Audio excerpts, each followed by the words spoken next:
Mesdames, Messieurs, bonsoir et bienvenue dans notre édition en version française. Sans plus attendre, tout de suite, les titres.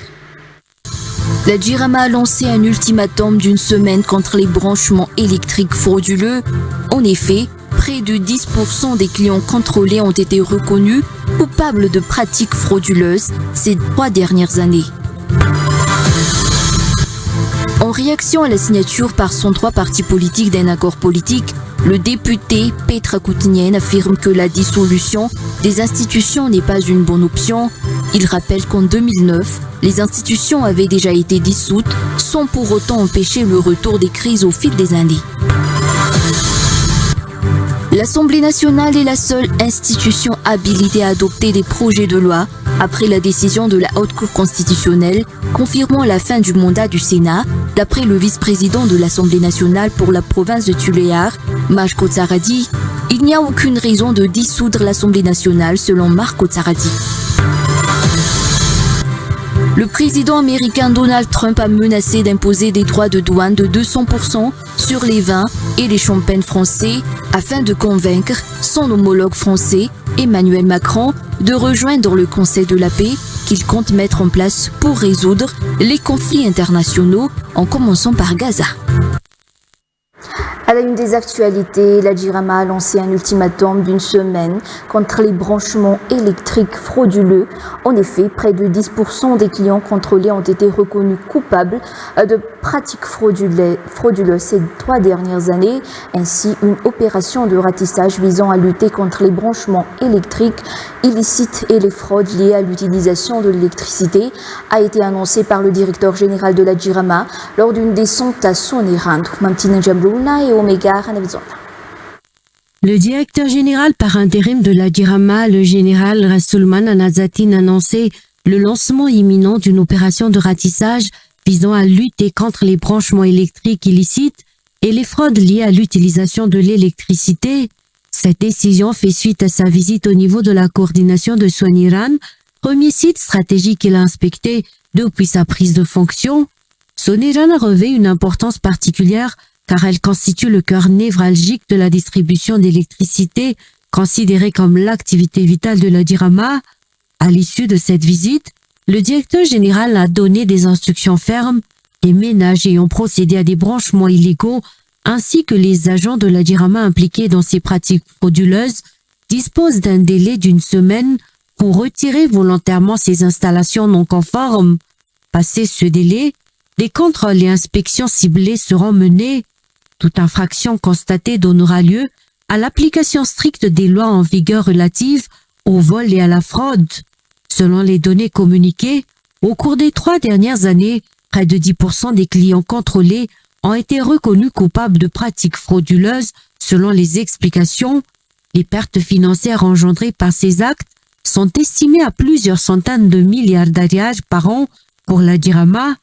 Au-delà de la préjudice économique, ces fraudes affectent gravement la qualité de l'approvisionnement en électricité en fragilisant le réseau de distribution. Face à cette situation, la direction de la Jirama réaffirme une politique de tolérance zéro sans distinction de statut ni de responsabilité. Le directeur général appelle à une mobilisation collective, en particulier celle des employés de l'entreprise, afin de préserver l'intégrité du service public et d'éviter toute action susceptible de perturber la stabilité et le développement du pays. L'objectif est clair, faire de la distribution de l'électricité et de l'eau une priorité absolue au bénéfice de l'ensemble de la population dans le respect strict de la loi, de la transparence et de la responsabilité partagée, selon toujours les précisions.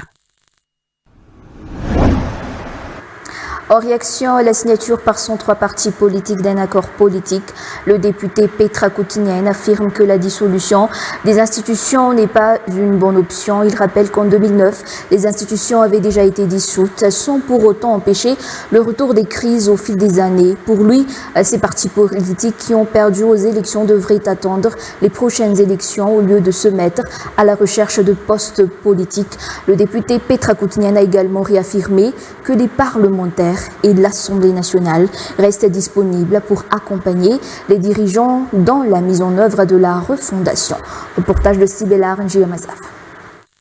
Le député Petra Kotnian sort de son silence face à la polémique qui enfle autour de la signature d'un accord politique par 103 partis politiques.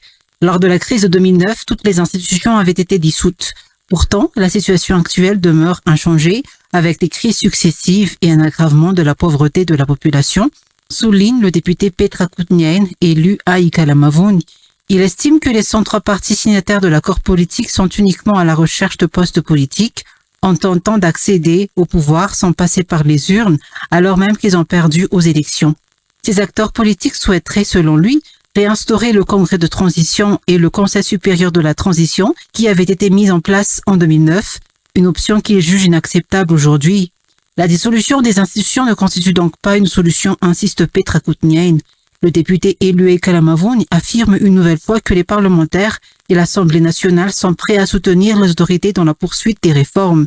Il a également appelé les 5 militaires à la tête du pays à ne pas répondre aux attaques des détracteurs, mais à suivre résolument la voie menant à de véritables réformes pour une meilleure refondation du pays.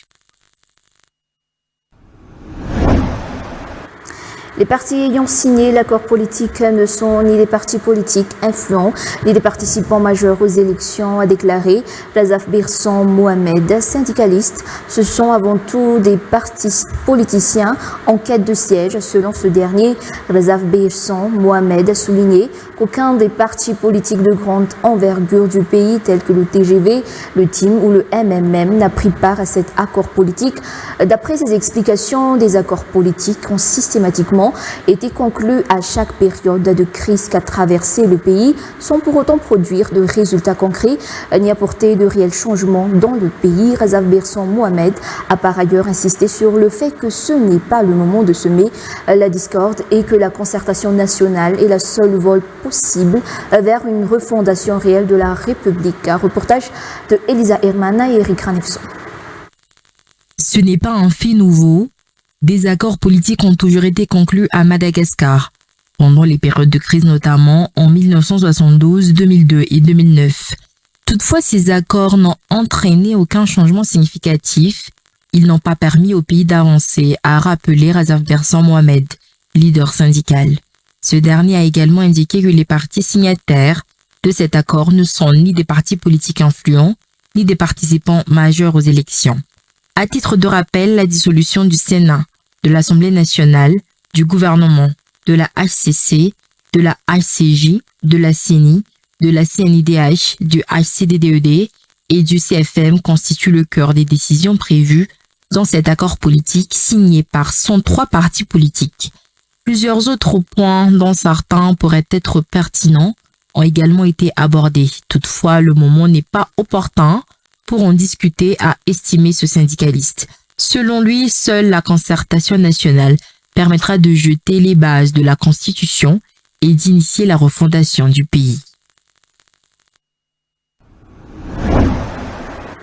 Toujours dans la rubrique politique, l'Assemblée nationale est la seule institution habilitée à adopter des projets de loi après la décision de la Haute Cour constitutionnelle confirmant la fin du mandat du Sénat d'après le vice-président de l'Assemblée nationale pour la province de Tuléar, Marco Tsaradi. Il n'y a aucune raison de dissoudre l'Assemblée nationale. Selon Marco Tsaradi est convaincu que depuis sa mise en place il y a 3 mois, le régime de la refondation de la République fait le nécessaire pour apporter le développement dans les districts. Récit de Zora Barzona. Les élections législatives ayant eu lieu il y a 1 an et demi, le mandat des 163 députés de cette législature ne prendra fin que dans 3 ans et demi, d'après le député d'Ampani et non moins vice-président de l'Assemblée nationale pour la province de Tuléar, Marco Tsaradi. Dissoudre l'Assemblée nationale redeviendrait assortir de la constitutionnalité, a précisé Marco Tsaradi. Les sanctions de la communauté internationale ne tarderont pas à tomber en cas de dissolution de l'Assemblée nationale, selon ses dires. De plus, c'est la seule institution habilitée à adopter les projets et propositions de loi après la fin du mandat des sénateurs décrété par la Haute Cour constitutionnelle. À propos du dénigrement visant le régime de la refondation de la République, le vice-président de l'Assemblée nationale pour la province de Tuléar, Marco Tsaradi, a indiqué que le gouvernement a déjà obtenu des résultats concrets, comme la réhabilitation de la route nationale numéro 7. La réfection de la RN10 reliant à Ampani à Edid est également en cours de réalisation, a ajouté Marco Tsaradi. Les problèmes de production d'électricité dans le district d'Ampani vont bientôt être résolus. Le ministère de tutelle étant en train de rechercher une solution durable afin de résoudre le problème du délestage dans sa circonscription, a précisé Marco Tsaradi. Passons maintenant aux actualités internationales. Le président américain Donald Trump a menacé d'imposer des droits de douane de 200% sur les vins et les champagnes français afin de convaincre son homologue français Emmanuel Macron de rejoindre le Conseil de la paix qu'il compte mettre en place pour résoudre les conflits internationaux, en commençant par Gaza. Reportage de France 24. Des invitations reçues avec prudence, voire frilosité. La Maison-Blanche a fait parvenir à de nombreux dirigeants mondiaux des courriers diplomatiques les invitant à rejoindre le Conseil de la paix de Donald Trump. Mais beaucoup d'informations restent en suspens. Cette organisation voulue par le président américain devait à l'origine superviser la transition et la paix à Gaza. Mais sa charte de 8 pages transmise aux invités n'y fait pas référence et lui donne un rôle plus large.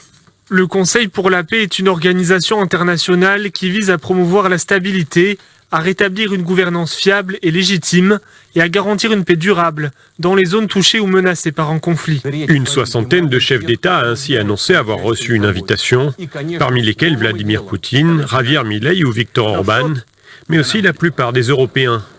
Le Conseil de la paix se veut une alternative aux institutions telles que l'ONU, Donald Trump estimant qu'elles ont trop souvent échoué. La France a annoncé ne pas donner suite à l'invitation à ce Board of Peace. Il est dirigé par son chairman, investi de pouvoirs très étendus, comme celui d'approuver la participation des membres, désigner son propre successeur et exercer son veto sur toute décision prise à la majorité des membres. On est loin, très loin de la Charte des Nations Unies.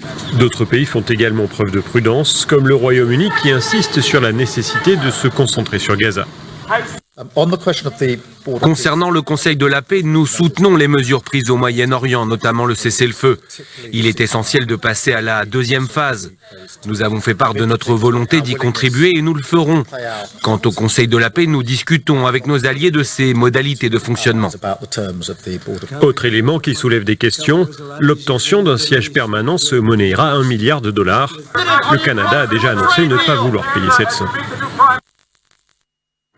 Et voilà, c'est la fin de notre édition en version française. Rendez-vous à 19h30 pour la version malagasy. À tout de suite.